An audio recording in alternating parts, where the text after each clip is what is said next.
मित्रांनो नमस्कार। आजच्या व्हिडिओमध्ये आपण भारतातील महत्त्वाची रामस्थळे बघणार आहोत, जो की अति महत्त्वाचे एक प्रश्न तर नक्कीच असतो, जो की फॉरेस्ट गार्डमध्ये आणि इतर सरळ सेवेमध्ये विचारण्याची शक्यता आता IBPS आणि TCS कंपनीच्या माध्यमातून तर 50% आहेच म्हणजे आहेच।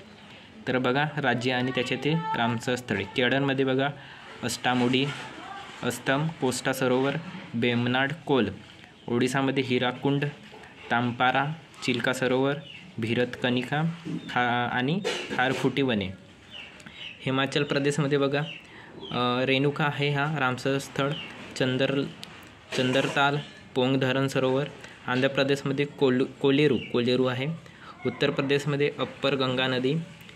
बखिरा वन्यजीव अभयारण्य आहे। समन पक्षी हे महत्त्वाचे आहेत मित्रांनो। आणि राजस्थानमधलं बघा केवलादेव राष्ट्रीय उद्यान सांबर सरोवर हा खूप महत्त्वाचा आहे। तामिळनाडूमधला कारगिल पिचावरम पल्लीकरनाई वेल्लोर वेदांथंगल कुंथन कुलम। मध्य प्रदेशमधले बघा भोज सिरपूर। पश्चिम बंगालमधले सुंदरवन। पंजाबमधले हरिके कारंजी रोपर। जम्मू काश्मीरमधले रामसर स्थळ बघा हायगम शालबाग उल्लर होकेरा।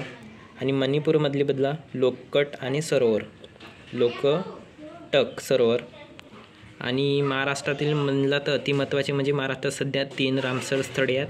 पहिला बघा नांदूर मध्यमेश्वर नाशिकमधला म्हणजे जो की महाराष्ट्रातील पहिले आहेत। लोणार सरोवर बुलढाणा ठाणे खाडी जो की मुंबई व मुंबई उपनगर इथे आहे। तर मित्रांनो हे होते आजच्या व्हिडिओमधले रामसर स्थळ, जो की अति महत्त्वाचे आहेत। व्हिडिओच्या शेवटी नक्कीच तेच सांगणार की व्हिडिओ आवडल्यास लाईक करा किंवा नको करा, पण अभ्यास नक्की करा, जे की तुम्हाला यावर्षी पोस्ट मिळाल्याशिवाय राहणार नाही। धन्यवाद।